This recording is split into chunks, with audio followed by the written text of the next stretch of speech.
how you doing? This is Tony Wasinski, official ad reader, and I'm sitting in the back seat of the RV with my guy, Frankie Burgerstein. Hey, Frankie. Hey, how you doing? It's great to sit next to you. I feel like we got a good sized couch here, so no one's too crammed in. Yeah, I'm very excited. The Bears game's coming up. We're having these great tasting, less filling Miller Lights in preparation so we can enjoy a nice, cool, relaxing day at the field. Yeah, because when this brew was invented in 1975, they wanted to brew the first light beer that didn't compromise on taste, and they've been doing it ever since. And, just me sitting back in the RV early 80s, it was nice to have the Miller Lite with you accompany you. Absolutely, and those were the back in those days. They had a nice thick glass bottles. Then they transitioned to the smooth aluminum cans, and now the next revolution is the slim can. The slim can, yes, and guys, I love that it's going to have the old logo on it, though. That's very nice because you always need that old Lite logo. And people forget it's the 100-year anniversary of the Chicago Bears, and the official beer to partner with them through this glorious, momentous season is none other than the King Miller Lite. Yeah, because when game day comes around and there's only one thing on your mind, that's winning. So Miller Lite is that beer that's brewed to have more taste, less filling, so you never have to compromise on the big day. It's a win-win. That means game day will never be the same. And you know why I can only concentrate on winning on Sunday is? How's that? Because on Saturday, I take my car down to Napleton River Oaks, Chrysler Dodge Jeep Ram, and get the best oil change on the south side of Chicago. Oh, yeah, right over there off 94 in Lansing on Torrance Avenue. Mm-hmm. Great place. Go River Oaks, cdjr.com. Great company. Open 7 days a week, service department, one of the best. Go down there for a special oil change offer. See dealer for complete details. Always a fair and honest price. The price you see is what you pay. Mention Redline Radio. You heard it on this podcast, folks. Napleton, second to none since 1930. Hey, no.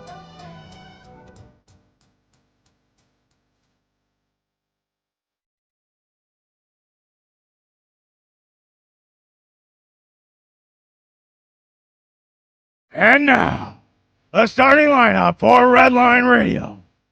Head bullpen catcher from North Central College, mysteriously listed at 5'9" 3/4. 2017 Chicago Marathon finisher, White Sox Dave. From Hiawatha Park and representing the St. Patrick Shamrocks in Southern Illinois, Salukis. A man who cut his chops making prank calls for the Howard Stern Show while sleeping on New York City park benches. Barstool Eddie. From St. Charles and in possession of the world's finest hockey hair and personal finance routine, standing at 6'3" and loaded with passion and enthusiasm for your Chicago Blackhawks. Chief. From Oak Lawn, St. Germain, Brother Rice, and the University of Illinois, standing at a slightly misshapen 6'0", 200 and something, a man with so much personality, he's actually schizophrenic. Barstool Cow. An all gas, no break Chicago sports podcast, brought to you by Barstool Sports.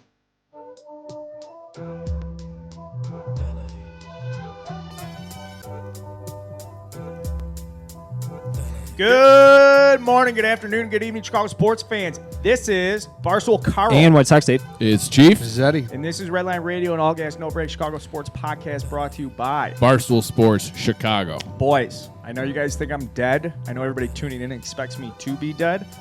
I am dead. We're going to talk about it. We got a loaded fucking show today, Eddie. We got a Bears win by 16 on the road. Little recap from that. Chief, are you excited for Blackhawks season? We're like 9 days away now. It's right around the corner. I can't fucking wait. So it's before you know it, we'll be next Friday, 1 o'clock. Perfect time to start the hockey season. We got some college football recaps, like I said, Cup season. We got a couple segments. We got some grab bags. I think there's a voicemail in there we'll get to. I think we have half a dozen fucking ad reads. Eddie can't keep it together. Eddie, why? I don't know. For some reason, I don't know why, but for some reason we were talking about this, I don't know, earlier days of this show, and one day we went to U.S. Cellular and we did a podcast, and we had audio. This stemmed from audio issues we had on Dog Walk this week, and there was one time where Dave did a whole podcast or did a whole segment with his microphone off, and for some reason it's just killing me right now because Carl wanted to kill him in the moment. So well, we had a microphone that was broken, and we had to sub it a new mic, and our backup microphone has an on-off switch, and we intentionally got rid of the microphone with an on-off switch. Dave, to your credit, it was a big day. It was Michael Kopech Day, and it was a day we've talked about for years on this podcast. So we had to Dave-proof the mics. make sure he wouldn't turn them off. Hey, we've had Ed sit here fidget with his microphones like 12 different times, and we've had our camera guy have Ed, to stop can you respond to these in allegations? the This is middle true? of the thing Yeah, because he but fidgets I mean, with it. I think everyone could understand that there's a lot different thing between someone turning off their mic, having their mic turned off versus a cord that is bad.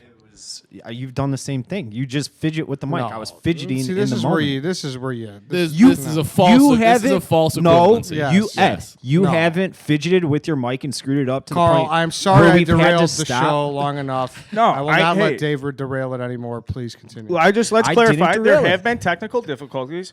I can't assess blame. I can only say that the technical difficulties have been associated to Ed's audio, so Dave is correct. And how about that? I'm giving Dave a little olive branch of peace while Dave over the weekend is selling T-shirts about the Cubs dynasty being over in my goddamn face on my Instagram live fucking post-game show, Dave, and I'm here being a bigger man. I was sitting there, shit-faced, and I was thinking to myself, we're not going to be able to sell Cubs playoff T-shirts. I might as well throw a Hail Mary out there and try to score some salty, pesky, petty White Sox fans T-shirt sales. And to my credit, I sold 5 shirts. I give Dave So- Dave's such a hustler with T-shirts, and we started with a story about the old school Redline Radio days. Let there be no doubt, for as much as shit I give Dave when it comes to peddling T-shirts, this is like in our fucking DNA as like Redline Radio guys. Like, remember when we hand delivered them, Dave? Yep, we did. I was actually, funny story, I don't think I've ever told this.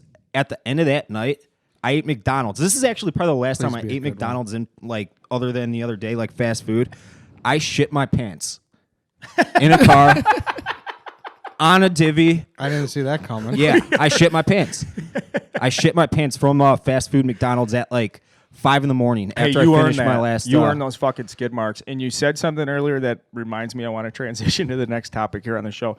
You said it was a Hail Mary, Dave. Hail Mary reminds me of something that's burning in my fucking panties, and it's the punt, pass, and kick contest. Yeah, I was on the phone for a good solid hour yesterday with the Park District. I Wait, left did them we a even couple- introduce this though? This was a Yeah, yak this thing. was- Yeah, we Yeah. talked about it on Okay, Yak, okay. so- Wait, Yeah, okay. so wait, we did talk. Eddie, do you want to reintroduce it? No, well, essentially we were on the Yak last Thursday, I believe it was. Yeah, it was last Thursday. about so a no, week ago. it wasn't on this podcast where Big Cat proposed that Dave organizes and does not participate. No, Carl's the one who organized thought it. you Yeah, is it was my- Carl's Okay, idea. We okay, talked sorry, about it sorry, on the sorry. air. Let me get in front of this real Sorry. quick, because then I'm going to shut up, because I don't want to take credit for this, because I know this video is going to blow up. This was originally my idea. Okay, so It was. all right. So Carl proposed the idea that White Sox Dave organizes. Part of the White Sox Dave challenge is you organize a punt, pass, and kick contest, but you do not participate. Cannot touch a football, throw That's- a football, you know kick a I football. can't You have do to that. sit at the registration desk and check people in, collect them, I'll like do just all facilitate. that. That's I'll a do all challenge. that. There cannot be 1 second of video footage with him with the ball in his hands. I Can't see- touch a ball. No, I don't know if I can do that. See, that's the challenge, Dave. the Can challenge. you? You Well, know failed. I have a cannon of an arm. I can kill a football with my foot, and I would probably win the whole thing. He actually does have like a good leg. I mean, he kicked the fucking Yeah. field goal last year Yeah, when we he were did. doing tryouts. For some reason, I could always just kick naturally. I'm a gifted athlete. But nonetheless, I do have a surprise guest that will be coming. It is a female. I'll just leave that out there. She will be probably. she better not be hypersexualized. She will or whatever probably be towards the top, if not the champion. And I have a punter from SIU coming, who I played against in high school, and then I have Captain Cons coming out. Are we at a point where we So- can announce a date? No, not yet. I'm Okay. locking down a field today, hopefully, though. So Where I'm are going we to send at? everybody an email. Where are we we at at for with Red the Lunch? white table? Have you been to Costco yet or anything? The registration table? Yeah. I have one at my old apartment. I'm going to grab it. Okay, so you have it with table. It's BYORT. You have to bring your own registration table. You want to be proud of Dave again for a second? This is the most proud you've been in him in like 2 years, and, Yeah. and we're 10 minutes into the show. He made calls about fields to see where he can have No it. fucking way. I haven't called the field. I do think I'm going to lock up, though, and it's far from downtown, but it's probably the best option. Davey sales guy. I like in the this. If city? we can. It's in the city, yeah. It's just Okay. it's kind of north. Here's the thing, though. Like, there's a lot of suburban stoolies too. If you want to have this fucking thing in Naperville, go for it. We'll fill it up. Like 100%. Yeah. What is Well, I don't know. Like, I mean, I I'm think sure I it could get actually Wheaton should be a South, no place. I think problem. your number one consideration should be parking. Your Yeah. number one consideration should be how easy is it for someone to get out of their car and then register on site. So, I agree. Yeah. parking is a big factor. for me. Central location is not as important as like the infrastructure around it. Completely agree. Why don't we see if can we do it at Toyota Field where the Fire are like not playing anymore? Huge parking Hey. lot right Hey. off 55. Hey, now that- Oh, well- we're this is not us. This That's is right. Dave. That's So right. I'm Dave. I'm a natural, like, yeah. I want to get in, but okay. Forget I said Naperville. Forget he said Toyota Park. Dave, you think you could have it? I think I'll have it best. locked down hopefully today. How can someone register for Punt, Pass, and Kick? All they had to do is email me and get on the list. Okay. Show up. If someone does show up and is like, "Hey, I got $20. Can I do it anyways? Can I just give you this $20, Dave? Will Yeah, you that's take fine. that cash? I'll take walk-ups. Can I broker some like people on the street? Like I can round people up like for a piece of the action. I can't get involved. Sorry, Ed. You can, I mean, if you want. Okay. I thought there was only 32 participants though. I'm changing up the format a little bit, but Ooh. it's gonna be fun. That was when I injected no, it. stop talking. Chief's big brain got involved. I will have a different format, not what you said. Okay. But not 32. my favorite part about this is this woman that's coming who's probably gonna dominate everybody. All right, So- that's Can the we? All second right. So time. but here's where Dave, Teaser. you're setting yourself up. How confirmed is this woman that she's? I mean, show she up? said she'd do it. he DM'd her. But this is No, this is I got- what gets scary though. Now the woman is like my most intriguing part of this event. And then if it doesn't happen, it'll be a fucking dud. I mean, Yes. she said she'd come. So and it's when on a her woman at gives this you her point. commitment, Dave, what's the percentage she follows through on it?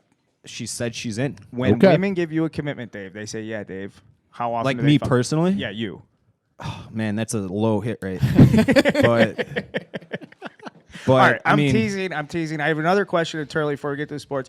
There was a relatively big announcement yesterday, or maybe there wasn't. If it's not an announcement, Eddie, are you officially Barstool Chicago's ambassador to Barstool Radio? Yeah, I don't know. For some reason, when I was in Vegas with Portnoy, we talked about doing a podcast together. And he's like, "Well, we could do that, or you could just call it like I want you to call on the radio every week or weekly segment or something." So, I guess that's the thing. So I will be calling in. I don't know if we want to have a note taker with notes. Like, I don't know if it's going to be like a report of us specifically, or if I'm going to be asking them, like, I think you got to come up with your own stuff. But the thing I want to ask you about is how long were you left on mute? That might have been the funniest thing I've ever heard from like Barstool Radio. Well, it's number one. It sucks doing anything over the phone. Like, you guys know that. So I have no idea what's going on. I can't feel the room. I can't see Dave's face, which is like a terrifying thing. Because if we're busting balls and he gets a serious face, like, you don't know. You don't have a feel for that. So you got to Skype in. yeah, so it's going to be tough. It's going to be an interesting dynamic, I guess. But regardless, PFT walked in. He was asking Dave for a tuxedo. Supposedly there's a huge guest coming up on Part of My Take. And then in the midst of that, like, I just got scuffled to the side. And so I'm just sitting on hold. Like, I don't, like, whatever. Like, I'm just sitting in. Like, I don't, like, I've watched, I'm well versed in radio enough where that happens. Like, that Howard show, like, if Ralph, if you're familiar with the show, if someone calls in, like, you're just there, And then it was just like a perfect moment. Borelli texted me, he's like, "Hey, you should butt in." I'm like, "Yeah," like, I was going to wait for the right moment anyway. So I let them, they're talking about hockey for a minute. And I was like, "Yeah, are we still talking about the Bears or what?" So, Yeah. that's just kind of how it went down. Mitch Marner, what? That was fucking great. Well, represent us well. Don't fuck it up. And speaking of fucking things up, I have the first thing I want to put on the plate for you guys to chop up. Chicago Bears. We didn't get a chance to talk about this in the recap show on Monday. And again, reminder, we release a Bears post-game show after each Bears game, the day after each Bears game. So go listen to that. But because it was such a quick turnaround on the show this week, patting ourselves on the back here, we missed a storyline, Ed, that's kind of chapping your ass about Coach Nagy. Like, did he yell at Mitch on the sideline or something? Yeah, so Chief just wrote a blog about this. Apparently, he mouthed, which you can't see it, really. You could see it, but you kind of can't. I don't know. It's left up to your interpretation. To me, it looks like, and maybe I got biased because I read the caption of the original tweet, but it looks like he tells him to shut the fuck up. Some people are saying, man the fuck up, step the fuck up. What he said, fuck. We know that. And it was right, nose to nose with Trubisky. And some people didn't like it. I thought it was fine. I feel like that happens probably 100 times over the course of a season or training camp or whatever. What is there not to like? I don't know is there what to the be problem mad is. at? It's the age we live in. It's the fucking pussified age we live in. It's disgusting. I thought that was the thing that happened in high school athletics or college athletics even. This is the professional fucking league. I This also is the NFL. And I do think maybe part of it is because Mitch stinks. So it's like his own coach is bullying him maybe. I don't know. Like, I think that could be part of it. And this is in the second quarter before like he went off.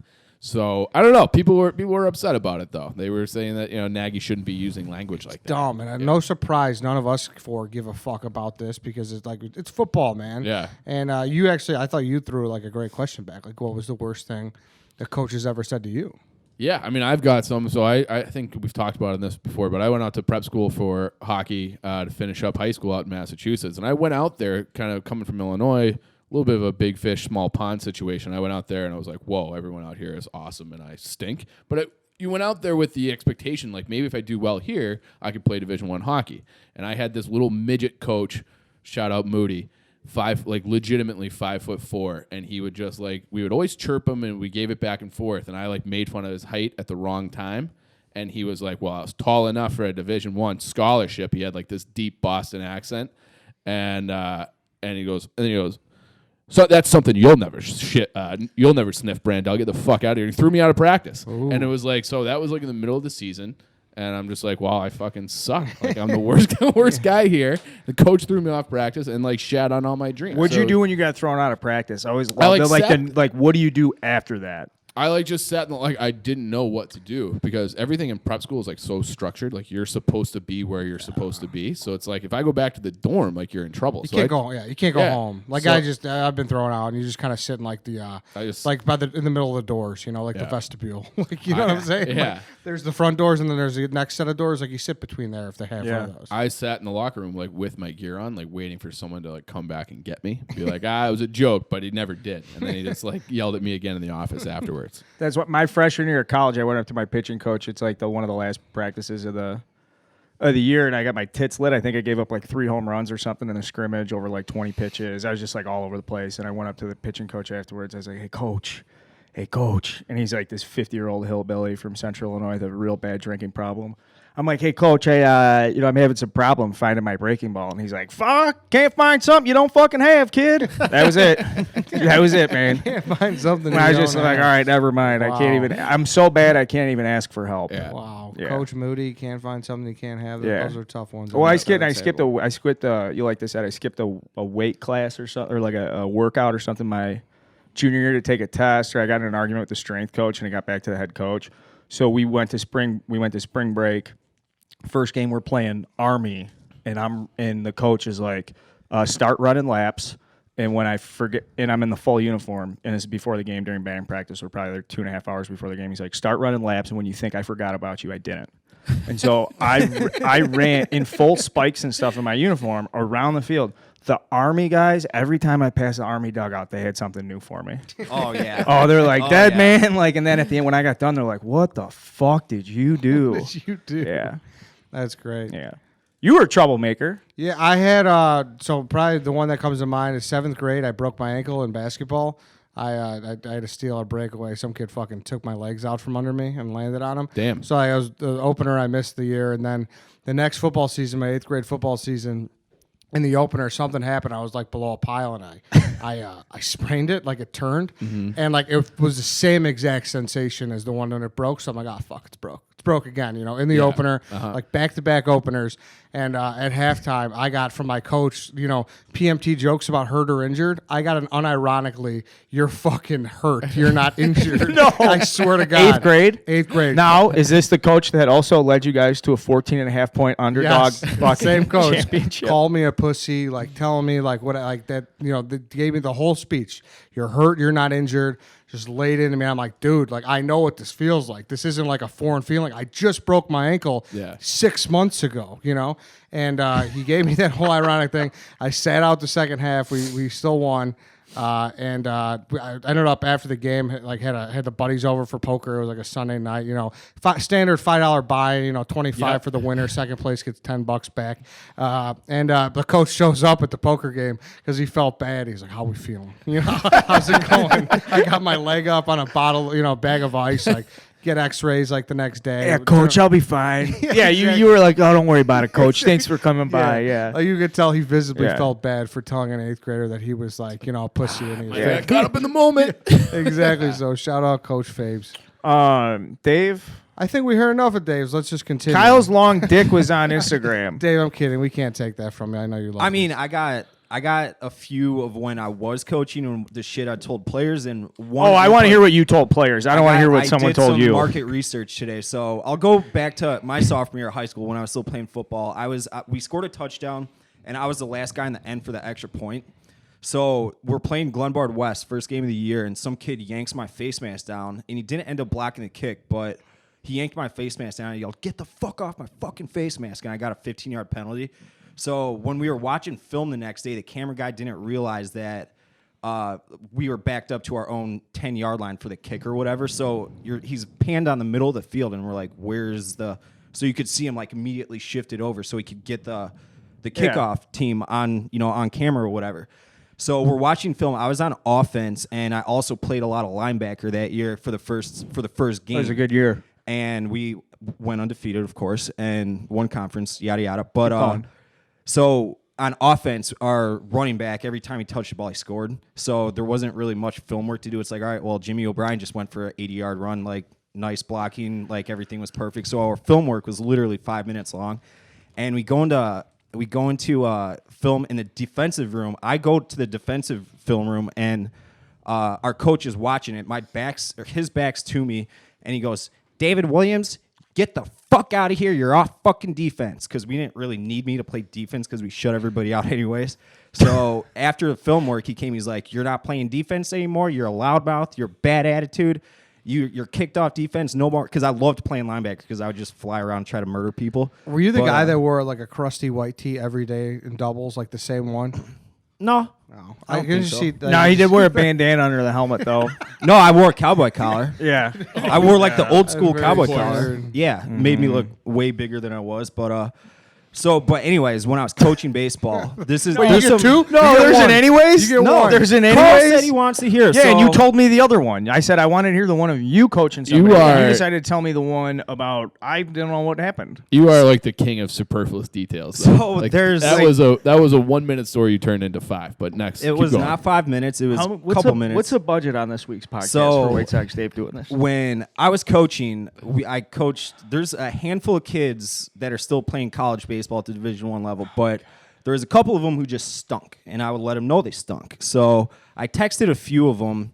I'll call him Jimmy, and I'm like, hey, what's the meanest thing I ever said to you or one of your teammates? He's like, oh, dude, there's so many. You called us pussies all the time. You said we were all skinny fat. You said we blew.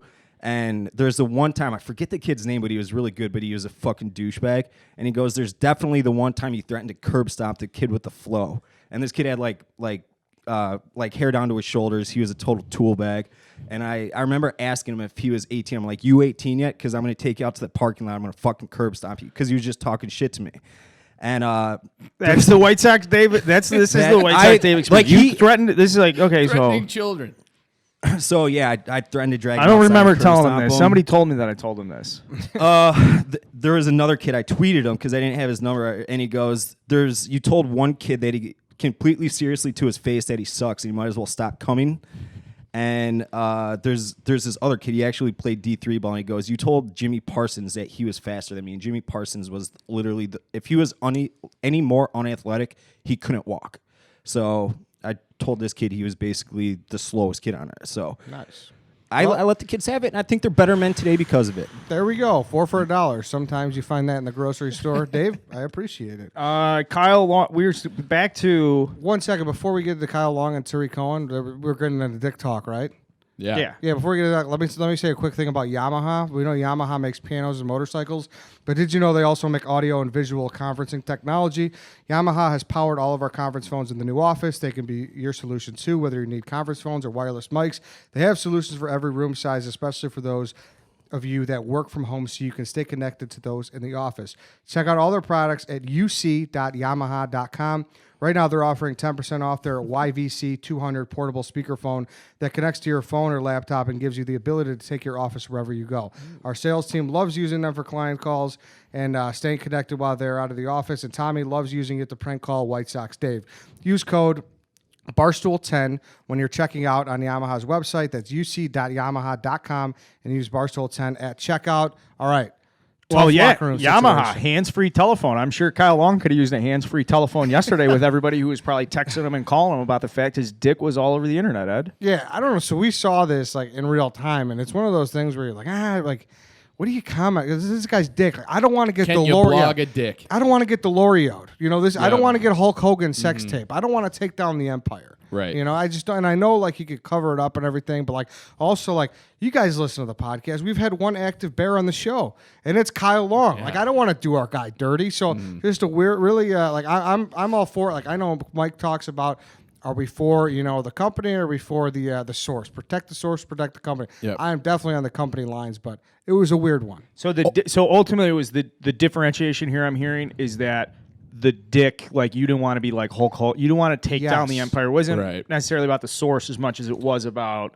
And hey, let's get things wrong. It was a good dick. Yeah, well, that's what I was gonna say. Wouldn't exactly be doing him dirty. I think that was like an big old hog, man. Things flopping around advertisement for Kyle Long. I didn't think it looked great. Oh, from across the room, recorded on a phone. Keep in mind we thought that was Nagy. You wouldn't trade dicks? Well, I would give anything I would trade dicks. I would give anything to be a shower. Like, I think everyone wants that. Yeah, that's a great dick. Yeah, but I don't like. Yeah, well, sure. don't give him too much credit. Again, he was flopping around. That thing was stuffed in a girdle, getting all humid and stuff, all hot and warm. He's got great growth under there. As soon as he takes that off, it's a very good hang day for him. Yeah, because you do get kind of compressed in those things. Yeah, but like the blood flow and stuff, you just win. Like you're full of testosterone. Like but that must have been post shower, no? No, I thought he was taking his pants off. Yeah. He was taking his pants. Oh, so no. Okay, if given the circumstances, fresh out the girdle, that's a good dick day. Great hang, showing, man. Yeah. Strong dick day. Right. But yeah, I know part of my take they had him on yesterday's episode because this will be dropping on Thursday, and he, hilarious how they like talked around it. So Kyle Long definitely strikes me as a guy who does not care who sees his dick at any point. No, Right. Probably not. Yeah. I mean, if I don't know, like, were you guys like that? I think it's the thing when you get older, like college locker rooms. Like we were in, not to get weird, but we were in Northwestern's locker room, like doing like the thing, and like there was just a lot of people walking around thong out. Yeah. Like that's just, I never made it to a college locker room. It was weird at first. Like the first year, it was weird. It took like a year. Like my first practice, showering, everybody's naked. I was like, what? And I'm like, I gotta do. Again, sorry, but I walked on. I joined the team like weeks after the year it started. Yeah. So everybody all knew each other, and then like here I am, and I get out, and this guy's like, "Oh, Sturkey, I love your little cock there, man. That's a great little cock, huh? Nice cock. Let me see your cock." So you joined in naked? Yeah, I had. Oh, yeah. There's no way your first day you're gonna be the guy who walks out with his clothes, Right. And then. And then after a while, you're just like, I don't really give a You fuck. didn't Some shower guys with get a the- huge dong. You're like, holy sweet. We Yeah. had some Puerto Rican kid whose dick was literally dragging on the floor. I think- You were like, what the fuck, man? And once you see that, you're just like, who cares? Who cares? We had like a big shower room that had heads along the four sides, and we almost like we played the shower soccer in there. Like you couldn't move from your area, but we would like kick balls back and forth. So we had like the Canadian guys on one wall, the American guys on one wall, the Boston guys, and then like everybody else had their we other weren't wall. playing games. So it was, We weren't, it was like, organizing well, oh, that's contests. what I mean. It was like foosball along the locker room. is a hockey locker This room is we're a hockey talking locker about room. It's a here. little bit more unencumbered, I would say. No one cares. Like dick's out all the time. But were you comfortable initially walking around dick out? I wouldn't be comfortable today or ever. It's like we had a couple of guys who were like they loved having their dicks. But out. are you hands on the side, or are you one of those like you're, No, I mean I think I'm just dick out. It's Yeah. just like what am I? I can't change it. What am I gonna do? I'm still Yeah. like this is my dick. So I think. But you know what though? You hear people that talk shit about that kind of thing still. You But know, what? Yeah, no, man. Like- It's just like a dick's a dick. Like you're a dick. Like it doesn't matter. It's like the Chappelle quote. Yeah, But just you know, like someone I know someone who gave me a play-by-play at a couple of guys' dicks who went to Northern Illinois. You know, Oh. and it's just like See, there's some weird birds out there. I guess it depends Yeah. on who you're getting, whose dick you're like, whose dick. Like there were guys in the bullpen, like we just like made fun of their dicks all the time. Yeah. You know, No, but the that's- guys that got laid and guys that were cool, like it But, didn't. like- They didn't care. It, But like, yeah, I don't know. But let's say like, there's And some not aspect- size thing, ugly. A lot of times it was like This you is got an ugly? ugly dick. You got a little purple spot there. What is it? That weird thing on your Yeah. dick? What was the anteater percentage? Oh God, there were a couple more kids from Southern Illinois were anteaters than a lot of the Chicago kids, especially the Italians, came circumcised. Very nice, big ones. Are you an anteater, Dave? Oh, anteater. That's circumcised or uncircumcised? Uncircumcised. Uncircumcised. Well, I'm not an anteater. Yeah. And then just, I mean, there are Any a anteaters in couple here? bushes that would send you There's- back to the Stone Ages, man. I swear to God. I don't know. I just thought that was like a European thing and like porn Anteater? and shit. No, I got a couple buddies with anteaters. we had probably 3 on the team. 3 anteaters on the team? Yep. I think our camera guy's got an anteater. Unconfirmed. Unconfirmed, he's shaking. He's shaking. No, conversation is getting a little bit weirder than I thought it would be. You know. Yeah. We can move on. I'm sorry. Okay, well, so Bears postgame. Go back if you want to hear more details about the Bears coverage for like we did the show. Everybody knows that I'm promoting that. College football. Do we have a second to talk about that? Is Northwestern canceled quickly? Is Northwestern canceled, Dave? Yeah, more or less. Pat Fitzgerald has a little rant this weekend that I was none too pleased to hear. Said something like called out you directly, pretty much. Okay, hold on. What was the score of the game? It was. Who they play? They played Michigan State. I think it was 31-10. Northwestern scored a mop-up touchdown. Were they at home? Yeah. So they lost by 3 touchdowns at home, and then Pat Fitzgerald was feeling pressure because what? So he was in his post-game media presser, and a reporter, I don't know who it was, whatever, he asked him, he's like, is there a problem with the offensive scheme? And that's paraphrased. I don't know if that was the exact quote. And Pat Fitzgerald's like, there's 40,000 people on Twitter right now that think they're armchair offensive coordinators, and if you want to give them my email, it's #IDon'tCare. And then he went into his rant about how he knows more about the offense than anybody, yada, yada, yada. Well, what I didn't like about that is fucking 3 or 4 players that played for him on the offensive side of the ball were part of that 40,000 armchair quarterback offensive coordinator group. So you got problems because people that have played for Pat Fitzgerald are part of the people that are criticizing Pat Fitzgerald. Not and Fitzgerald, it doesn't seem his like offensive coordinator. Okay, but it seems like Fitz isn't open to listening to anybody ever. Any criticism whatsoever. And this is going on years now, and his offense is stale. It stinks. It puts the defense in a really bad position. And last year they won a bunch of one-score games. This year it might be a bunch of fucking blowouts. So Eddie, what do you think of his email address? Can I be honest with you? It's I don't want to say I know Pat Fitzgerald, but after sitting in his office for a half hour, I do feel like I know Pat Fitzgerald. He's not saying that to be a dick and to be like to get a quote and like go viral. Like he genuinely feels that way. Like he just hates the culture where everyone like is just. Oh like, yeah, for sure. You know what I mean? So but I don't think like I get your point, Dave, where you're like this is actually a real problem, or he's just kind of sugarcoating and saying it's like not a real problem. It's just outrage committee. But the way he said it, I don't have a problem with it. You know what I mean? Does that make sense? Yeah. It's so genuine. Yes. Yeah. Like that. It is. It's genuine. Exactly. Like It's that's Pat. very genuine, but it's also bred from stubbornness because this has been going on a long time now, and people are really, really calling for McCall's head, the offensive coordinator. And I am one of them, and I'm one of them. I talk with players on the team almost every week after they play on Sundays, and current players aren't happy with how the offense is being ran right now. That's an issue. That. So Yeah. I mean, Well, soundbite, Pat. Mr. Protect the Shield. Protect the source. I'm That. not naming names Two or of our anything. Oh no, biggest I know you're not naming Just names. leaking, but that's- just leaking discontent. yeah, there's No, discontent I'm among the pissed team. off. Whatever. I'm but really that's pissed like off. that's something I don't know. Does any part of you stop and be like, well, actually, not this year, but this era, Northwestern's never been better. That maybe those 40,000 that you're a part of should just shut the fuck up and enjoy it. No, absolutely not. Because I think there's still improvements to be made. Like the defense has been great for years on end now. The offense has been very, very bad. If they had an average offense, they'd win even more than they currently do.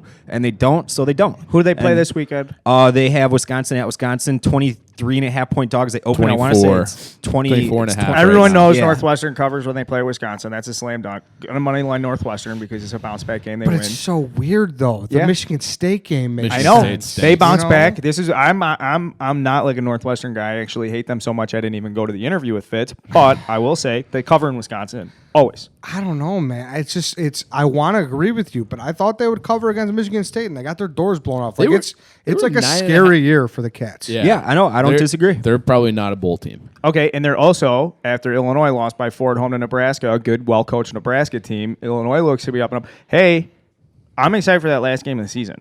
Yeah, Maybe, I mean- just maybe, it's worth a shit. Chief, Notre Dame, Georgia. We spent a lot of time on it last week. I was kind of up your ass a little bit. I think I was wrong. Was I wrong?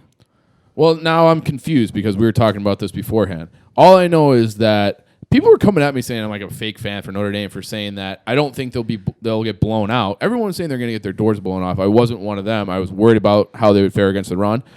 They kept the game close in a different manner than what I said, but they're a good team. Like they're a good program. They're probably going to go 11-1, but because they lost that fucking game, now they're probably going to be shut out of the playoffs because Michigan sucks. Their schedule sucks. Virginia, everybody that was supposed to be good stinks. But Notre Dame, they're going to finish in the top 5 again this year. Like that's a program. So people that say that Notre Dame is irrelevant or that they can't hang with the big guys, I think that narrative has to die. Yeah, and it's unfortunate their scheduling because they're clearly they're. I agree with you. They're a program. They're a team. Mm-hmm. I was really impressed with how well they hung in there with Georgia on the road, man. On the road, that's not being talked about. That ticket was like insanely expensive. That light show before the game, I bet them money line. I came back. I was walking the dog. I went to like the different churches around the area to say a little Hail Mary for Notre Dame to get the job done. And then I came back and I flipped on the TV right as they were showing the red light show, and I was like, "Oh, we're fucked." Yeah, That was sick. Like the Lord has no power over what's going on in Athens right now. So that place was jumping. It's insane. It impacted Notre Dame a little bit. All the false starts and things like that. Like they didn't do themselves any favors. Like they could have won that game. It would have been nice to see Notre Dame win that game. They got close losses don't mean shit to me. Mm-hmm. But if they win that game, it's such a disruptor to the whole college football season. But you say that, but close losses matter in college. Yeah. They do. Yeah. I know they don't. So mean if Notre Dame wins out, do they have an argument? No, for because the their playoff schedule if Georgia? sucks. But It I wish depends on what happens in the SEC. Sure. It depends what happens in the SEC. But if you look right now, no, because the schedule blows. Well, because that's Michigan, right. Yes, that's right. I do sympathize with Notre Dame.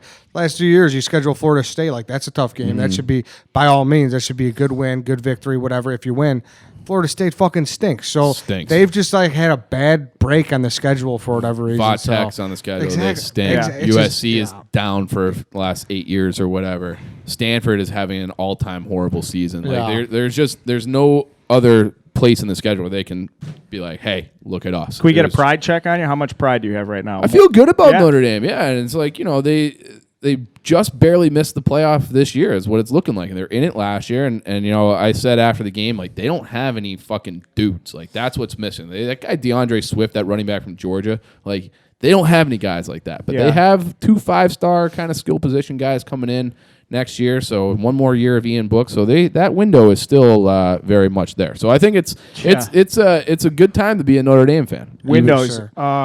We talked disruptors. Speaking of disruptors, I got a great disruptor for you guys. Liquid Death, canned fucking water. I love when a company takes on other companies, like established industries. So, for instance, like while Barstool Sports taking on the media industry.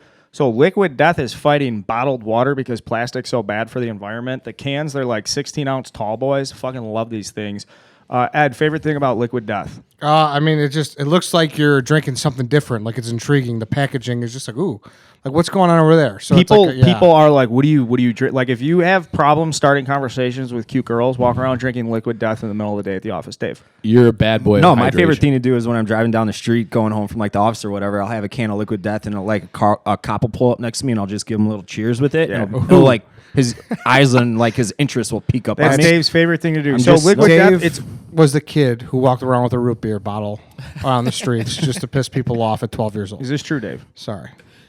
Okay, Liquid Death's only available in a handful of stores, so you have to order it online. That's okay. It comes in a great box. Order it to the office, order it to your home, doesn't matter. Just go to liquiddeath.com/redline.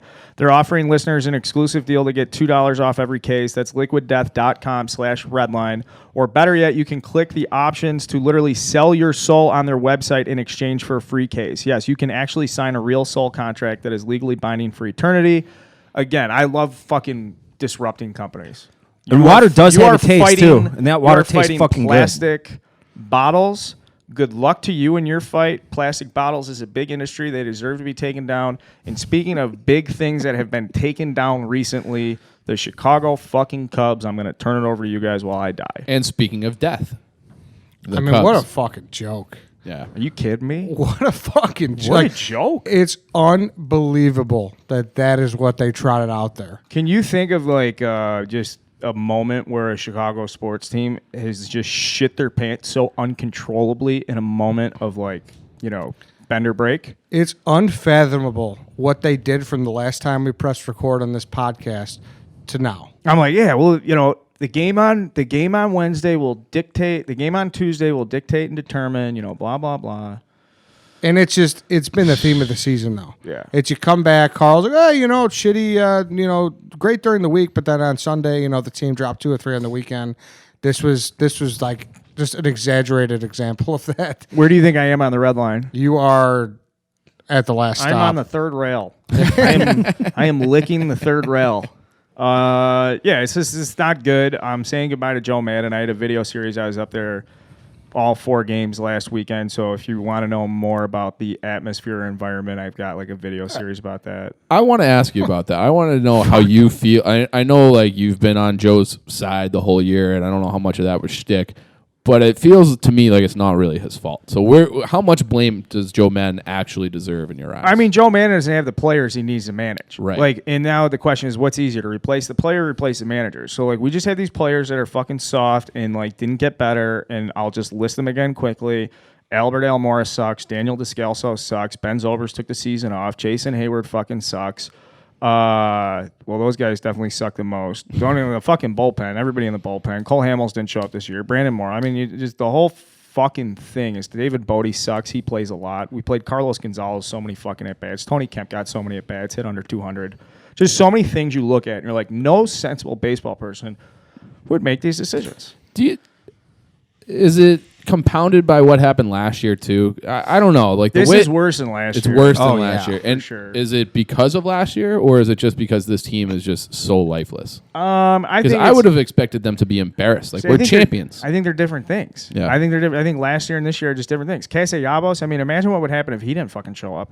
Oh, Imagine this God. team if they didn't. That's a 75-win team. Yeah. I mean, you got to realize we were sitting here and it was like, like the division, it's still 3 games, but like we still feel pretty good about the wild card. Like we didn't want it. I'm we didn't shocked want it. they didn't make that wild card game. Like we didn't want it. It was like, we're better than that. Like we want to actually play in a series. Mm-hmm. But the fact that like we got fucking our doors blown off to the point where we're not even sniffing the wild card with a week left in the season is embarrassing. It's embarrassing. It's the first time in 5 years we won't make the playoffs.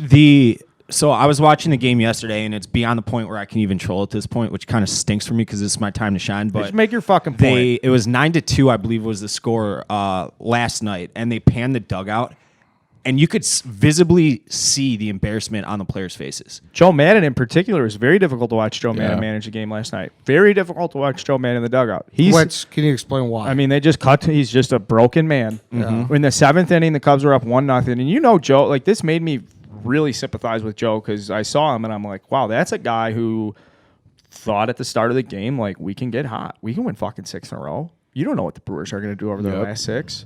So 7th inning, Cubs gave up, I want to say 7 runs, almost all of which unanswered, or almost all of them with like 0 outs, and it was just awful. And they cut to the dugout, and there's just Joe with his head down, and you could just tell, man. You just know he doesn't have the faith. Yeah, like there's no point of trolling. Like Dave, this team is like this team's so dead. Like the Beatles are already crawling out of the skeleton in the eyeball. Like you know? Yeah. Like this is One-Eyed Willie in the Goonies. So next episode, next Wednesday, will I have a new manager in my sights? The Cubs' last game is on Sunday, the 29th. I would imagine they make an announcement on Monday. Black Monday. About Joe. And then all of next week should be speculation about who the Cubs are talking to. And then I would bet probably a week or two after that. Now let me ask you this. Are there any parallels with maybe the Red Sox here? I was going to ask the exact same question. You know, because look at they've had managers throughout their runs. Yeah, that was more veteran, lazy player asshole shit. Like the Cubs don't have a lot of assholes. They just have a lot of guys that are like, you know, it's baseball. I tell you, their big problem is Anthony Rizzo doesn't get paid enough. And if you pay that guy enough and he's in there being the guy he needs to be, like they need to go to him this offseason and be like, what's it going to take for you to fucking step up and like really I don't run buy this that. He's the clubhouse? one player that did step up. No, but no. His personality and the way he runs the team, and he's the fucking sheriff. Like, You what's want it the- going to take for him to like be the guy? You want See, the like- bite in the press conference is what you're saying? Yeah, I want him to be the one who's willing to just be like he doesn't like talking to the media. He doesn't like being in front of shit. He just wants to be like, yeah, I'm a nice guy. Everybody likes And me. you think like, that's directly related to his paycheck? dude, Anthony Rizzo. Yeah, first off, okay, so he's wildly underpaid. He's on a long-term contract that through 2021, I think, with a player option. He signed this friendly fucking deal thinking that they would be able to renegotiate for an extension, and the Cubs won't take the meeting. They won't have the conversation with the agent to extend him. So you're raising your eyebrows. I know this firsthand. This is not a fucking good situation with him in his contract with the Cubs.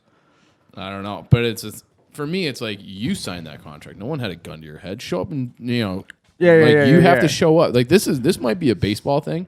So Like, hold this on a is like a second. foreign No, but you're fucking being this language. is a Chief problem. This is where you don't have that emotional connectivity to understand. Like, listen, I get what you're saying. They signed the fucking deal, businessman. Yeah. Like, here's the contract. Live Show up up. to it. Do you mind if I'm realistic for a second? Just like that's just not how it works. Like, if you go to Anthony Rizzo and you're like, hey, we signed this deal during the rebuild so that we could get other players in here. We could sign other contracts. Now, a guy like Jason Hayward's going to go make $184 million on this team while Anthony Rizzo makes 41. Are you telling me Brandon Morrow's going to get literally like fucking 80% of what Mike, they're going to pay Anthony Rizzo over 8 years? You're looking at this completely incorrectly, though. He signed that deal pre-arb. He No, made I more agree. money in that deal than he would have made ever. So do the came Cubs want to close. keep him when this deal is over? Yeah, Okay. of course. So why would they not just sit down and be like, all right, why don't we rip that up and figure out what the next 6 years looks like? We're going to ask you to take obviously a little team friendly deal up front. It's going to look like that, but like your later years are going to, it's going to be a longer term deal. They should take care of him. That's what I'm saying. If they take care of him, you are in a better position to be like, now we expect this from you. He hasn't, I mean, I just don't, listen, the fucking clubhouse hasn't come together and he's the guy in the clubhouse. I would say that he's not the guy to bring it together regardless. If that's true, what you're saying is true, then he's not the guy to bring it See, together. but you got to understand his point, though. Just because someone signed a contract doesn't mean that they can't be unhappy.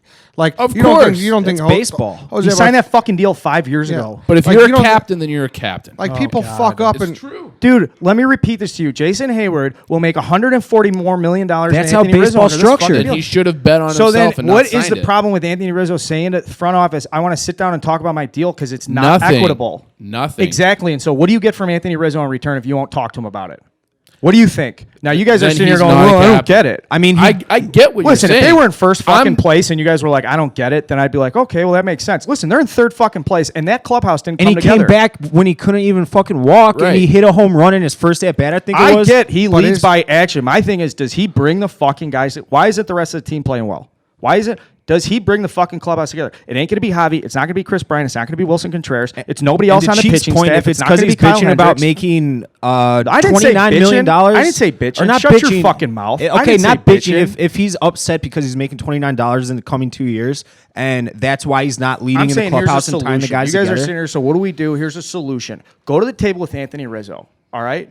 Like, can we figure out, because that is, in my opinion, the fucking Cubs guy, the guy following the fucking team, is saying that's a glaring hole when literally the guy you rely on the most is paid where? Median, less than some of the relief pitchers. I mean, Brandon Morrow made more over the last 2 years than Anthony Rizzo. So if you're Anthony Rizzo and you show up to spring training and everyone's like, how good are we going to be? Are we going to play hard? Are we going to do this? And the whole fucking success revolves around whether or not you're going to bring the boys together, lead it. You know on a fucking team. Can you I? need Can we someone go step back up to and be your a leader. mid-season blog when they were like 2 games over 500 at the break? You said no one in their right mind would sit down and renegotiate that contract. So stop As a bitching. business, as a businessman, I wouldn't. If I'm Theo Epstein, I said, there's no way Theo Epstein is going to do that. There's no fucking way. It's a pipe dream. Yeah, it's an I, absolute listen, I pipe think dream. I think you both are bringing up good points, but that's getting lost in translation here. Like, it's reasonable for Anthony Rizzo to be like, well, if he's not fired up now because he doesn't like his deal, then why would we ever want that? Like, if you're going to be the guy, you should always be the guy regardless of Right. what you're being paid. But I also understand it's like, hey, it's time to take care of our guy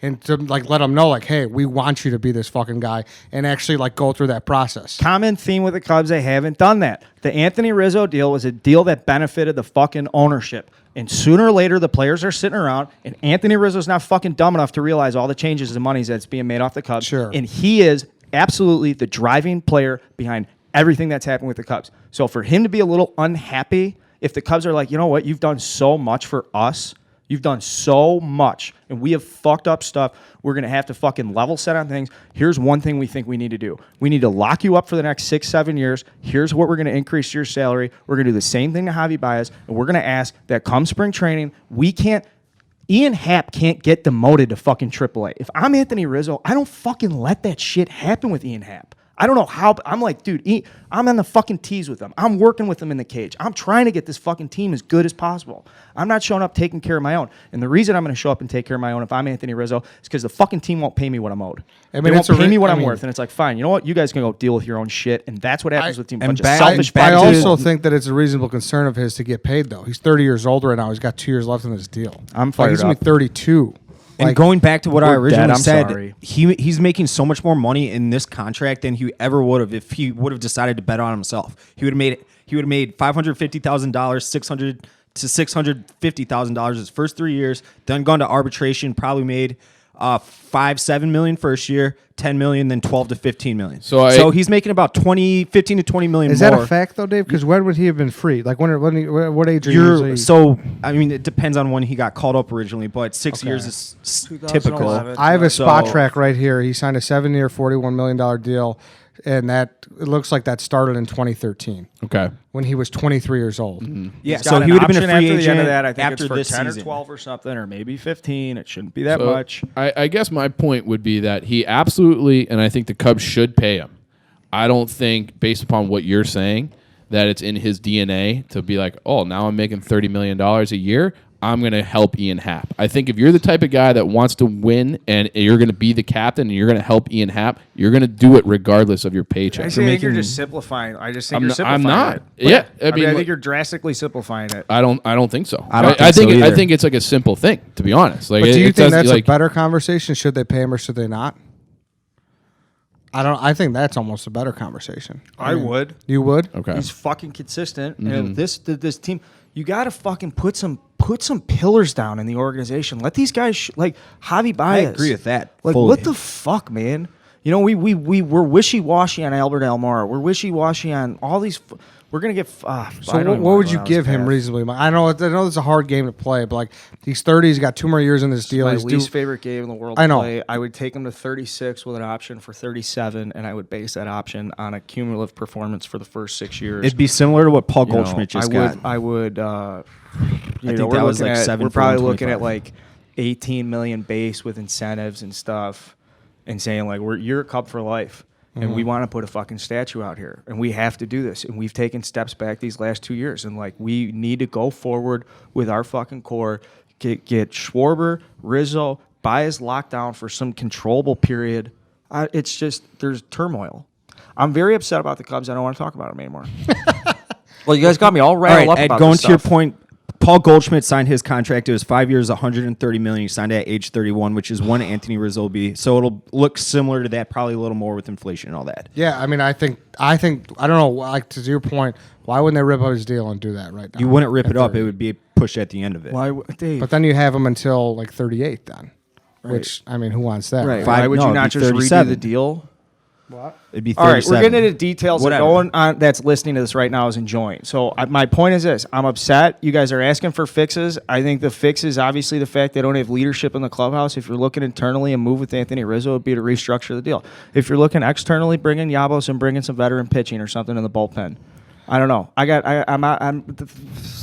We just lost 7 in a row. I don't have fucking solutions. Okay? I'm devastated. So, like, whatever. Go Yeah. fuck yourselves. Dave, can you tell us about SimpliSafe? Yeah, I mean, to break up the little Carl vein he's got going in his forehead. Did you know that on average, burglary happens every 23 seconds in the United States, Chief?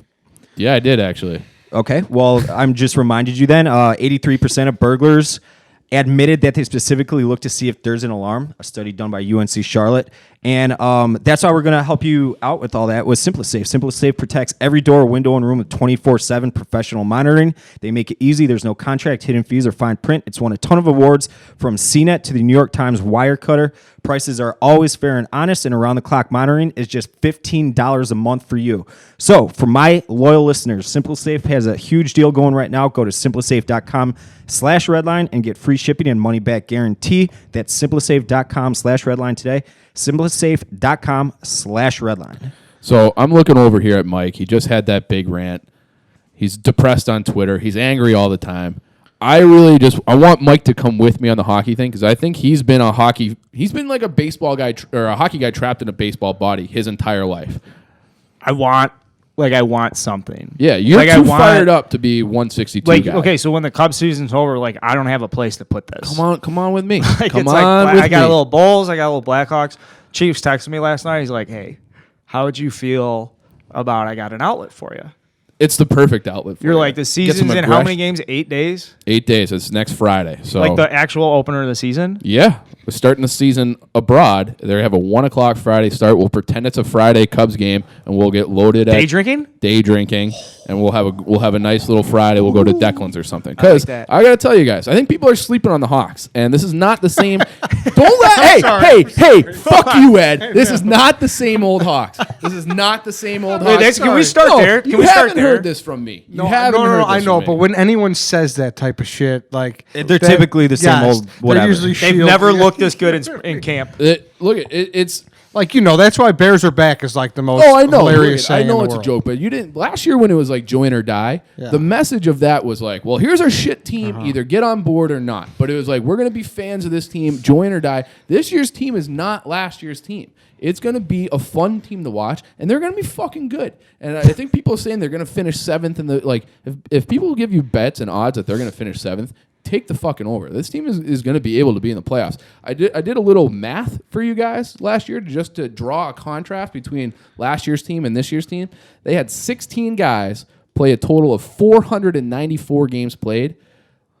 None of those guys are NHL regulars this year. Some of them have retired. Some of them have contracts in fucking Europe. They had a guy named Alex Fortin. Let the record show there's a full legal pad written out, and Chief has the number of names. I'm looking at like 20 names, and Chief has them all handwritten out. You have a guy like Alex Fortin played 24 games last year. He's like the guy in Mighty Ducks who can just skate fast, who can't do anything else. That's who he is. He played 24 games. He's Betty the Jet Rodriguez. yes, Yeah. okay. Sandlot. That's the Sandlot. Same I know. actor. Same actor.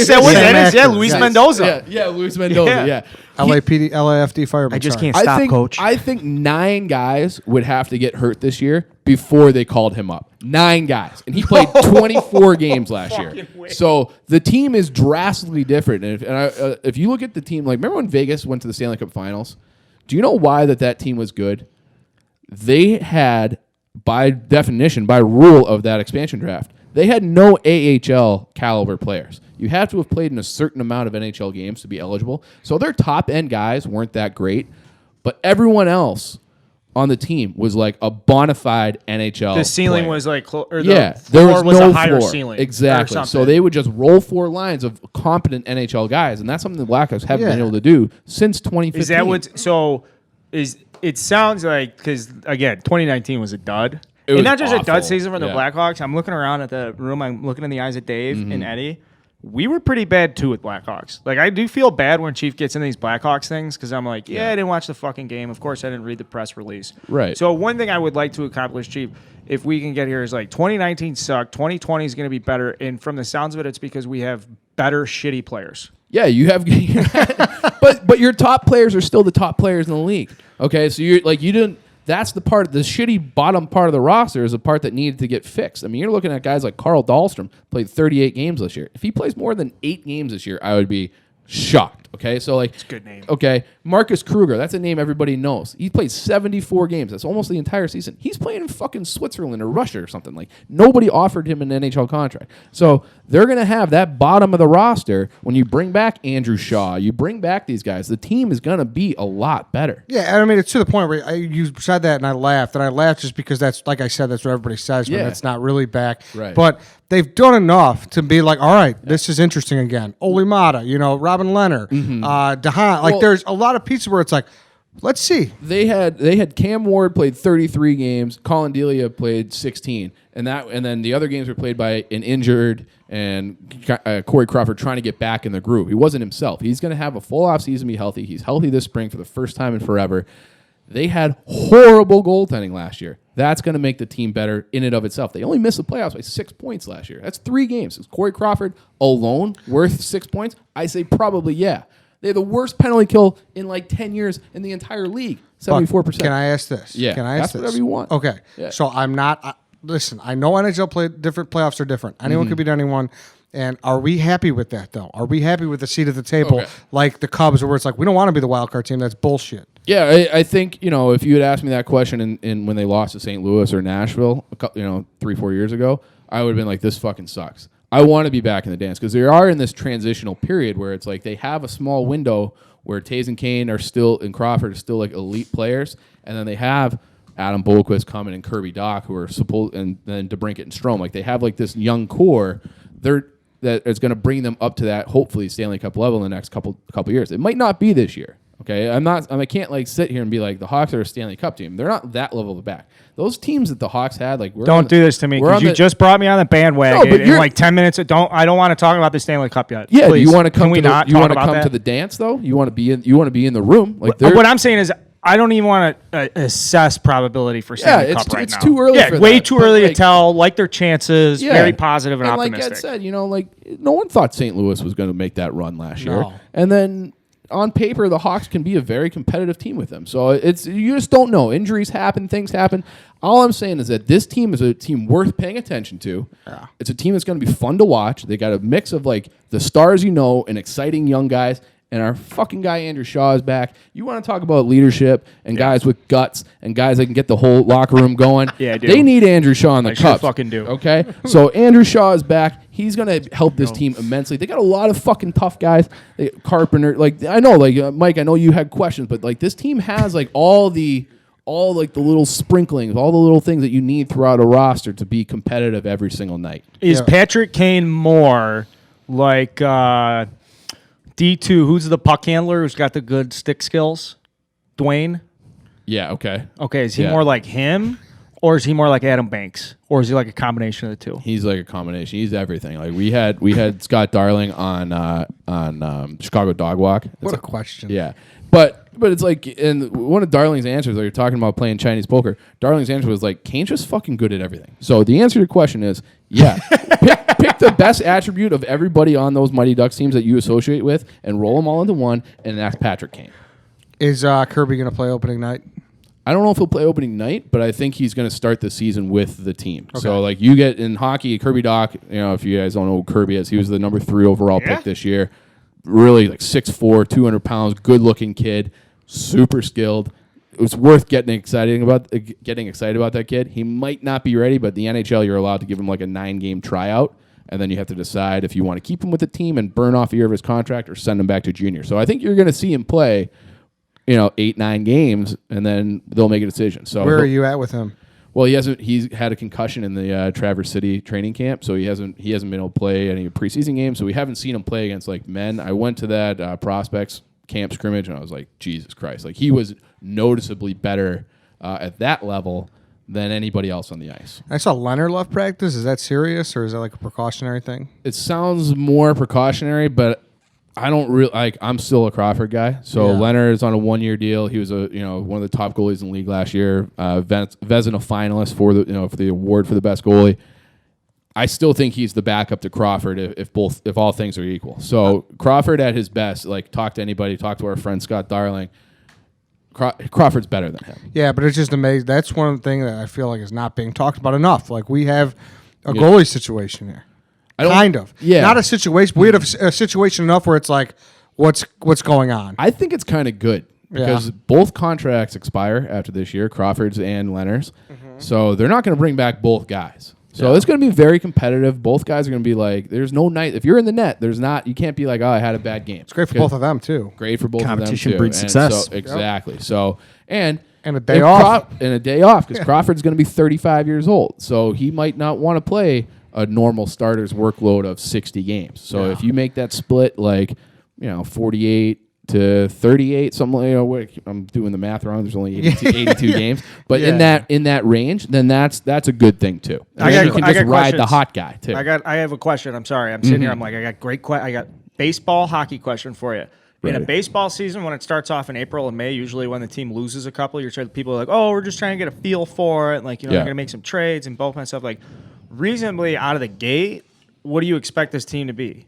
I think they're going to be a good team every night, and that's a really good question because there is a stat in hockey since the expansion or the new CBA with the salary cap that if you're not in a playoff position after American Thanksgiving, then your odds to make it you only make it 8% of the time. So you want to be good right away. The Blues last year, an obvious exception, they were last place in the league on January 1st, sure.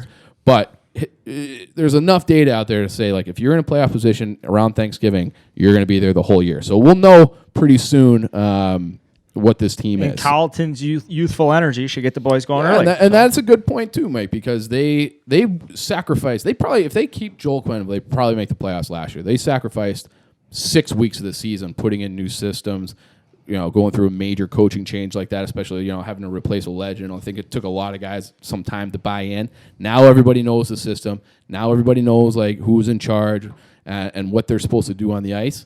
That's going to help translate to wins too, and that's going to help your defensive structure. Maybe Seabrook won't look quite as bad because he won't have to think as much because he doesn't have if you lose a half step when you don't have one to give, Seabrook, then you're going to be fucked. But now if he can kind of think the game a little bit quicker as he's had a full year in this system, he might not look like a total disaster out there. So there's enough things to be positive, and I think people just think that hockey is just static from year to year. It's just not. So they're going to see some improvement on this team, and then you fix the penalty kill, you get better goaltending, and you're right there. You're right there. You mentioned Q. Can I get an update on Q? Like, what's he doing? He's down in Florida. I mean, they're looking like a pretty good team too. So I love Q. I'm gonna like a borderline Panthers fan, so I'll probably be like watching a lot of Panthers I want like games weekly this Q year. updates. Yeah, well, like mustache, what do you wear? They had a game on NHL Network. It's still weird because they like flash the bench, and it's like that's not the Blackhawks, but Joel Quenneville's there. Like this is wrong. But it seems like he's got a little bit of the elements. They got a Jonathan Taves type guy down there, and Alexander Barkov, and I think Joel's gonna have some success down there too. When's the opener? October 4th, 1 o'clock. October 4th. Okay, so we're approaching. Matinee game. So yeah, all right. This was some nice little pre-prep Hawk stuff here. Yeah, Mike, did I fired up convince Chief. you? I'm like actually excited. I'm like really excited. Like I want to get a Blackhawks jersey or sweater. Yep, there you go. And sit on the couch with you. There we go. Can we get into our gambling, Chief? PointsBet? Yeah, I think we have a little PointsBet update. And while Chief is pulling this up, just a quick refresher. PointsBet USA, they're our partner on this gambling segment that we're doing. Where basically it sounds like White Sox Dave's going to be going to a bunch of Windy City Bulls games. We basically created this to randomly assign teams, and we're going to see if White Sox Dave can outpick our randomness throughout the course of the year. Is that a fair? Yeah. So I like we've talked about. I've been a Texans fan because that was my dart throw. They're 3-0. I'm sitting pretty. I don't have to go out to Arlington Heights or where is it, Hoffman Estates to go watch the Windy City Bulls. That's going to be Dave. I think we should make him take the blue line out there and then like maybe divvy over from public transportation, Rosemont. or I do kind of like the idea of like go with like a random stranger. There's somebody who's gonna DM Dave this year and be like, "Yo, I got Windy City Bulls tickets. Do you want to go with me?" Like you have to go with that guy. Yeah. So Dave, tell me about your Saints because now you need a big week. You have to tie these guys. I nailed it last week. Okay. So Dave is 1-2. I'm 2-1 with the 49ers. Mike is 2-1 with the Rams, and you're 3-0 with the Texans. And 3-0. Mike is Carl. Yeah. Carl is 2, and then Big Cat is 2-1 with the Panthers. Right. So Big Cat's in danger too. He is. Chief, you're free. I'm free. Essentially, Sitting pretty. it's go by quarters. So we're gonna pick new teams next week. Do we have a tiebreaker? I don't think we do. I think Dave should lose just based on that dart video alone. Yeah. Because no, we're not doing that. There will be a tiebreaker, but I got a tough game to pick this week. Let's hear it. Tiebreaker is entry in Dave's Punt. It's Cowboys at Saints. Sunday Night What's Football. the line? I was just scrolling through the schedule. I'm like, oh shit, the fucking Saints got to buy this week because it was the last game listed. What's the line? The line is the Saints are getting 2.5 points At and home. they're plus 125. Yeah, so man, I hate picking against road dogs. Road Cowboys I love are that you're good. doing this right now. Teddy Bridgewater stinks. I'm going with the don't Cowboys. Okay.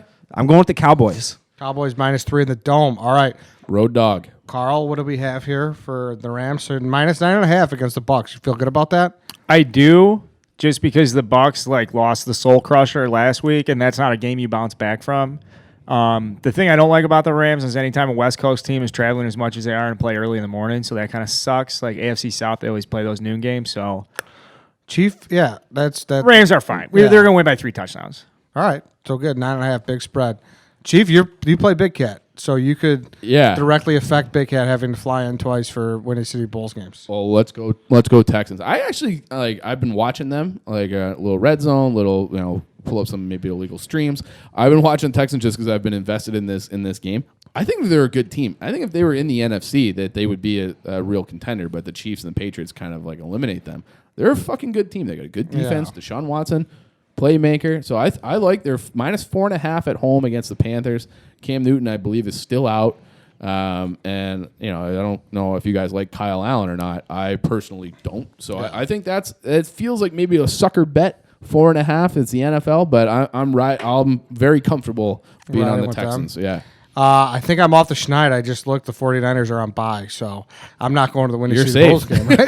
Yeah, how does that even work? Just luck of the draw. I threw that dart. I didn't pick the 49ers. That was luck. That was by Right. chance. Oh, so we're going win percentage, not gross win total? Well, I mean, To be determined, I guess. yeah, better Or record. what about like units, Hud? How many units are you up If at? Dave's 2-2 and I'm 2-1, I think you'd rather be 2-1. Correct. Yeah, I would say that's accurate. No, you don't get to win just by default because you had a bye week.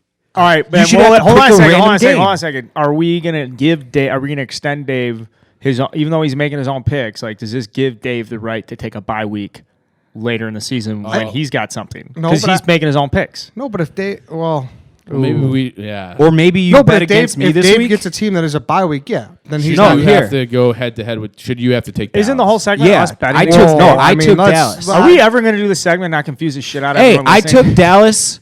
Ed should have to have the Saints this week. That should be No fair, right way. there. No way. Well, how does that make That sense? doesn't work. make What any that sense. doesn't for the Why purposes not? because I the drew purposes of this Garoppolo. is you. Yeah, it was the luck of the draw. Yes. Like, Yeah. I think he's 2-1 and he's safe. Yeah. Actually, the more I hear this, I'm with Chief and out of this. And the other thing, Dave, is the contest here is you versus random.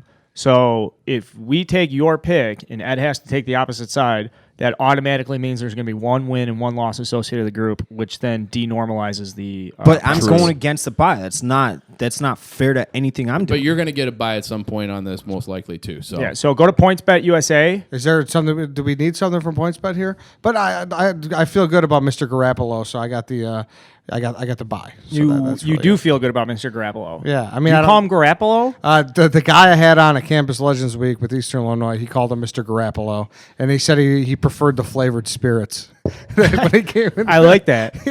How great is that? Yeah. Chief? I do want to tell you guys what PointsBet's all about. So, Mike, you blogged about how there's gambling coming to Illinois. PointsBet is coming to Illinois really soon, too. But in the meantime, you can play their Pick 6 game online. They're giving away $25,000 a week, and it's totally free to play. Here's how you do it. You sign up at PointsBetPick6.com. That's the number 6. Select whether you want to play college or pro. Select which teams you think will win that week, as well as how much you think each team will win by. Play for the chance to win up to $25,000 each week, and if you refer a friend, you can unlock exclusive stats and analysis to help you make your picks. And if that's not enough, PointsBet will give all Illinois players exclusive offers when they open up shop in the state. Again, you can play at PointsBetPick6.com with the number 6. Terms and conditions apply. Void where prohibited. Must be 21 or older. Gambling problem? Call 1-800-GAMBLER. Thanks, Chief. No problem, guys. What else we got, boys? I have a couple segments, a couple grab bag things I'm going to lump under one. And the first is if we're okay. Yeah. Did we miss anything? I think we're pretty much grab bag and then a new segment then out. We said we were going to do the last relievers. Oh yeah, that's right. That's right. Do we Okay, want to so push that's- that or do we want to? Why don't we push that to Okay, next okay. week? Next All week. right. I'm still a little soft and salty about the That's what makes good radio, in my opinion. end. but- Well, I've been a little soft and salty a That little will be too much. Yeah, that's the last baseball stuff of the season. So why don't we just do that last week? All right, so grab bag. We're gonna kick things off here. I have a couple things here. We're gonna kick things off simply, and that's with Public Enemy number 1. This is a new segment brought to you by Redline Radio, and obviously Public Enemy number 1. What's that go back to? John Dillinger? I don't fucking know. Yeah. Yeah. Right? Organized crime, Chicago. There's a movie called Public Enemies. It's close enough. It's closely themed enough. Really, I'm sitting here looking at You're three guys. directionally Like, correct. if there's one thing the four of us have in common, like we can be exceptionally triggered people. Like we can get so mad about something, like so fucking mad. Yeah. So I'm just curious if there's somebody across the city or in your landscape, Chicago sports related, that's in your horizons that you fucking hate right now. Yeah, I mean, I've always got one. I got Stan Bowman in that permanent position for right now. I hope to move him off of that. But I'm out for blood this year. I love kind of being the underdog. We talked a lot about Hawks. St. Louis Blues made a big trade yesterday for Justin Falk. They're kind of, and everyone's like, oh, the Blues just got better. Fuck them. They're not that much better. I'm really looking forward to that rivalry. And one guy on that team that I hate is Colton Parayko. He's just a big, Okay, so Colton Parayko. okay. I know who he is. So we got the Big Colton Albertan. Parayko on there. Not to be confused Paul with Capo Bunyan. Caco. And Yeah. why don't you like him, Ed? Why don't you like Colton Parayko? Colin Parayko, he's just a bitch, dude. Like, I mean, come on. I don't think that's the right word to describe him. He's a big, mean, Yeah. like 6'5", My- 230 I'm pounds. getting okay. Capo Caco still in the brain. Okay, Sorry, Capo I Caco. apologize. Yeah, fuck him. He's I don't know. garbage. Dave, who do you hate right now? I mean, Sounds like you hate Pat Fitzgerald. I'm pissed. I don't know. I love Pat Fitzgerald. I mean, Mick McCall, I can't really hate him because he's just bad. McCall. I've been saying, does it have to be in Chicago? Could be anywhere, Dave. Could be I anywhere. want your hate has no bounds. My hate has no borders. Could be in this room It if has you want it no to be. borders. well, I I'm mean, giving him credit. He hasn't named me, but he wants to. I'm trying really hard not to name you. You are a cocksucker and like add to all the stress in my life. But all the stress. I mean, I'm gonna. all of Can it. I just say the Green Bay Packers? Sure. I like. Okay, I'll take there's their the fan Chicago base that works Cubs. at Barstool Sports for There's the 100. Chicago yeah. Cubs, and then the Green Bay Packers are right there with them as much as a franchise and an organization that I hate the most. All right. It's A1 and it's A1 and 1A. A2. Yeah, mine is my Twitter mentions, and I'm just going to leave it at that. Etiquette. Next thing in the grab bag. If you're in my Twitter mentions, I hate your fucking guts. Etiquette. Okay, this is a segment where we ask Ed for proper utilization or something in a guy situation. I think it's like guys hanging out, and I've got a question for Ed. Yeah. So this past. Social cues. Yeah, social cues. This past Monday Night Football we got together, and somebody brought a couch, and there were like a bunch of guys sitting in like a tight quarters around a TV.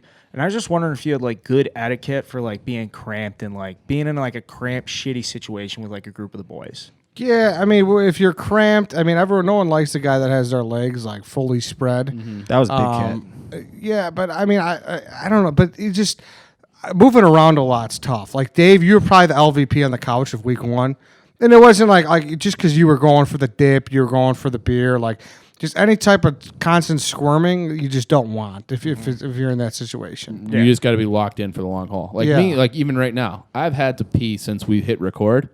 Just gonna suck it back in. But if we're on a tight couch, you can't be the guy getting up, walking in front of the TV. Yeah. You got to wait for appropriate time. Like A guy says to you, Ed, he goes, "Hey, that's my spot on the couch," and you're already sitting there. who said that? Guy says, just some hypothetical. Ed. That's my spot on the couch. Yeah, and like you're sitting there? there, you're waiting for the game to start, and one of your buddies like, "Yo, Ed, I was sitting there." Is it his house? I don't know. Okay, so if it's your house and you have your spot on the couch, like I think that's fair. Okay. If I it's agree like with that. yeah, like if you go to a bar and like. And I believe in seat check though. Like I don't like that. Like if you're say if you're getting on a bus and like people get off, you get off at Arby's. Can we make this an Arby's podcast sometime soon? Okay, we'll get to love that next Arby's. week. All right, but you get off the bus, you go to Arby's, and you come back on the bus, and like someone's in your seat. If you're sitting there for an extended period of time, that's your spot, right. right? Doesn't carry over to the next day though. Yeah, no, no. sure. Yeah. But what about like in school, like in college? Like you sit there for the first week, and then all of a sudden someone rolls up and sits in your seat. That would bother me. I don't think that's. Would you say something though? If in that situation, I don't think I'd say anything. I'd be like, "Oh, what the fuck?" I'd be like, "Motherfucker, I'm in my head." But I'd make a look. I would make a. We know you would. Yeah, I mean, like a lecture hall is like free game, obviously because it's so big. But if you're in like a 30-person classroom, Yeah. and someone else is sit there like that first week, like you know, that's on you. And lecture halls, you got to be going in there with like a crew of at least 3 or 4 people. So it's not necessarily about a seat as much as it's about like a region in the lecture hall where like we like to sit here or there. But you should be, if you're in a large lecture hall, you should be with a group of friends. Yeah, exactly. So I would say like if you're crammed in on a couch, just try not to move. Don't get up much. Like Dave, like constantly, hey, pass down the lights. Like when we're just past the conveyor belt. And, Right. You know, Dave, it's like I would have liked some beers, but I kind of held off because like you know it just was too much. The number one guy that gets to call dibs, speaking of like college and coming back from college, if your dad has a spot and you're home from Thanksgiving, like you can't sit there. No way. Like he has very few things that he gets to just claim over. You can't sit in his spot. And I feel like everyone's dad has a spot and that's his, and you just can't encroach on that. Yeah, You leave it empty out of respect. And seating's crucial. Like you always want a good spot. But if you want a good spot, go get your spot. Don't complain and don't weasel your way in there because you drew a bad spot. If you draw a bad spot, tough shit, suck it up. Get a better spot next time. Appreciate that. Ed, we'll be back next week with some more etiquette. We have 2 more things on the grab bag. Yeah. Hold on. Not yet. You're going last. Okay. I have the before you, me, Chief. Okay. It's all about me. All right. This segment's called Where Are They Now with White Sox Dave, sponsored but not really by one of those websites where you search for old dead relatives. So like either Ancestry.com or something like that. We're waiting for a sponsorship on this segment. But the idea of this, Dave, if you're not prepared, don't worry about it. But because I sent the email out late last night, so I don't know if you saw it, but we're gonna have a He segment. did not because he texted this morning and asked if we if we're talking about what did he say The about the relievers, relievers yeah. and it was in the outline. Okay, so I sent it out like whatever. I'll text you next time I send it. But I read the email. the point of this segment is I want Dave each week to hone in on just whatever random player from his childhood or brain that he remembers, and he's going to do like a little dive on the internet and just like catch us up to speed with what that guy's doing. So whether he's selling cars in central Indiana or he's dead or incarcerated for smuggling kilos of cocaine, was that Esteban Loaiza? Two guys. And, But it's up to Dave to pick the guy and explain the guy. But the reason we're doing this segment is because there's all those fucking commercials like Ancestry.com and like Find Your Relatives and Reconnect and all that stuff. There's no way they don't want to spend money on this podcast. So I want to get one of them to spot. That's like a goal of mine is to get one of these companies like Ancestry.com comes in here, cuts us a check for this segment. Like I want Dave to be making this money for us.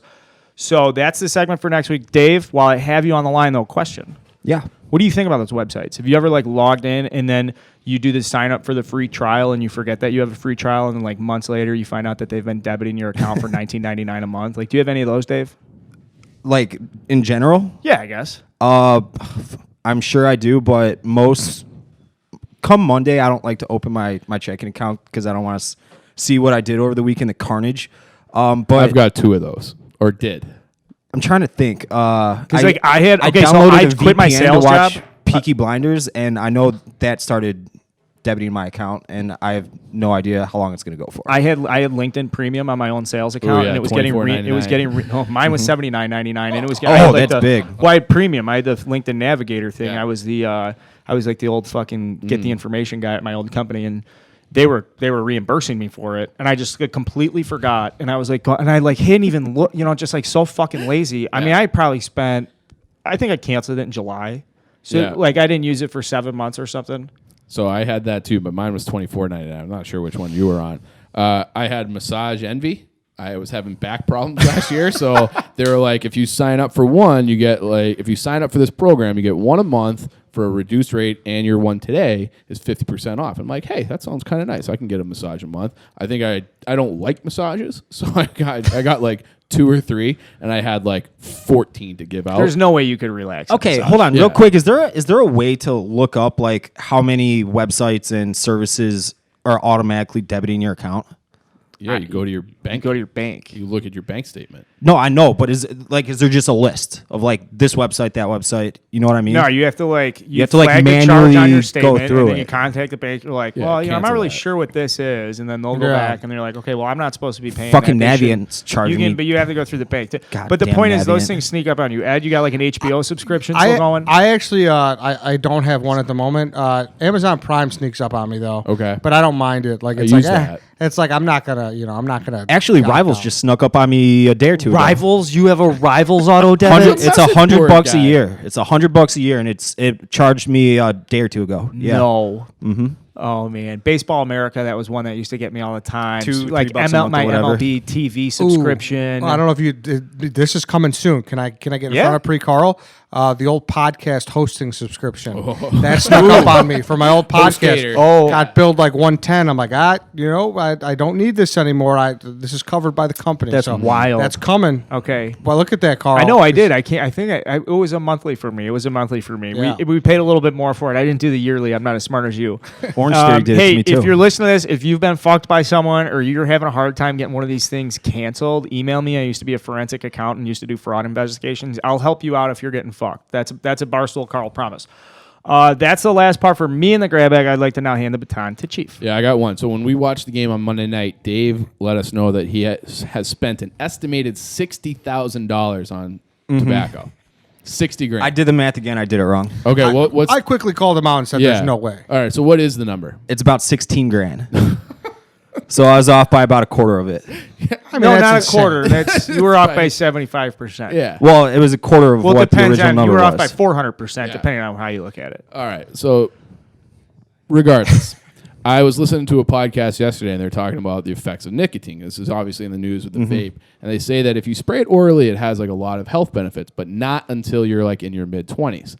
And they say that if you take it starting at when you're a teen, it's going to stunt your growth, and it's going to cause hair loss, and it's also going to take off as much as 4 to 5 points on your IQ.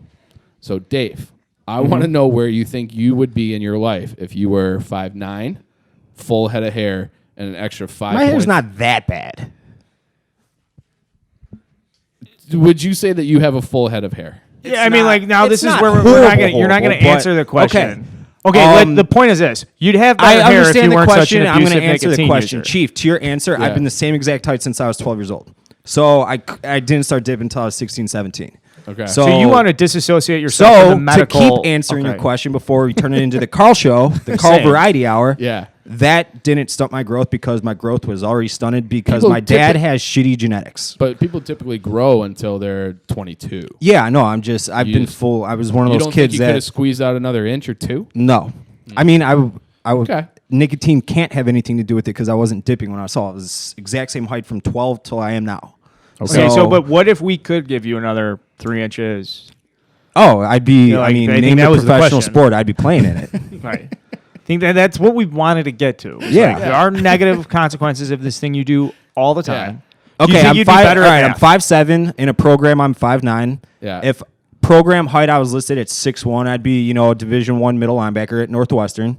With that extra 5-point Hey. IQ. At least, I mean, I got good grades still, but I would at least be a special teams player in the NFL because I was just I gonna- was God reckless. damn it. I'd be a gunner, like not the end guy because I don't know if I'd be Right, but fast enough. you're on punt. And I'm on kickoff. punt kickoff Yeah. team, just trying to take heads Like off. when you fantasize about playing football, like the scenario you put yourself in is a gunner on the punt team. They'll blowing somebody. That's what I up. was. I know, but like that's if like Most that's people what would be you, like, I'm the quarterback. yeah, like I'm you're this. leading the drive. Like Dave's like blowing somebody up in the third quarter. Yeah, that's what I was telling PFT. My favorite thing to do in football is when either Darking or Jim O'Brien, who were both college running backs, were running for like 60-yard touchdowns.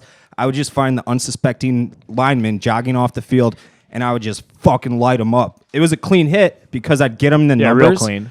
but it'd be 60 yards away from where the play was. You told PFT commenter this? Yeah, because we were talking about the Dan live stream. Vitale, who was on the Packers. We were talking about fullbacks, and that's what I would do. All right, so next week we're going to be back for the here. Promise the audience. Don't promise me because I don't give a fuck.